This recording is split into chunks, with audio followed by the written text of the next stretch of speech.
Mga katrops, welcome back ulit ka sa aking channel, Sports PH. At ngayon nga ay pag-uusapan natin ang balitang grabe nga na po ang ginawang pagbabago ni Coach Tim Cone sa Gilas, Pilipinas. Pag-uusapan na rin nga natin ngayon dito sa ating panibagong video, ang balitang tinapos na nga na po ng Los Angeles Lakers ang kanilang pagkuha kay Dwight Howard.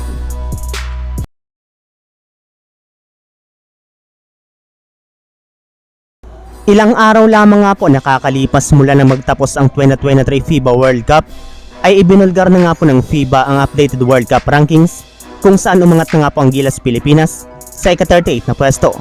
Pero sa kabila nga po niyan mga katrops ay mas nakafocus pa rin nga po ang ating national team sa kanilang preparasyon para sa darating na 2023 Asian Games.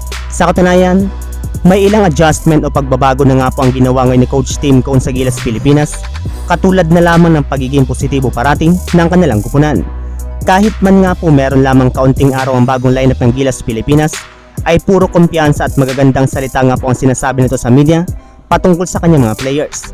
Ika nga'y wala na nga na pong drama pa sa loob ngayon ng Gilas, Pilipinas. Hindi naman nga po nito dinadahilan ang kaunting practice nila para panghinaan sila ng loob para sa Asian Games. Bagkus mas nakafocus nga po siya ngayon sa pagbuo ng chemistry sa kanilang mga players at paggawa ng ilang mga plays na kanilang magagamit. Kumukuha rin nga po siya ngayon ng mga players na gigil at sasakto talaga na maglaro sa ating Gilas, Pilipinas, at lahat nga po ng mga iyan ay isang magandang sinyales para sa ating national team. Samantala, pumunta naman tayo sa ating sunod na pag-uusapan sa balitang tinapos na nga po ng Los Angeles Lakers ang kanilang pagkuha kay Dwight Howard. Kalat na nga po mga katrops ang ibinalita ni Shams Charania ng The Athletic. Nakakausapin at makikipag-meeting na nga po ang mismong front office ng Golden State Warriors sa 8-time All-Star na si Dwight Howard next week patungkol sa posibilidad na pagkuha nila sa kanya ngayong off-season. Bali simula nga po na mag-umpisa ang off-season ay binalak na nga po talaga ni Dwight Howard na bumalik muli sa loob ng NBA. Sa katunayan, ginagawa nga po nito ang lahat ng kanyang makakaya upang kunin siya ng mga teams sa pamamagitan ng pagpapabango ng kanyang pangalan sa kanyang mga ginagawang interview. Maliban na rin nga po dyan mga katrops, ay parati rin naman nga po itong umiingay sa kanyang social media account. At bagamat man nga po sinukuha na siya ng kanyang dating team na Los Angeles Lakers na nakabuo na ngayon ng 14-man lineup kasama ng 4 na center, ay patuloy pa rin naman nga po si Howard sa kanyang mga ginagawa para makabalik siya sa NBA.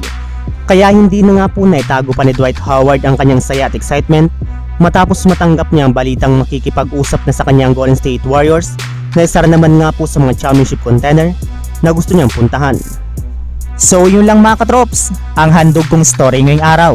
Sana nag-enjoy kayo, please like and subscribe my YouTube channel, Sports React PH, para sa iba pang story at update patungkol sa NBA. Kita-kits muli sa ating susunod na video.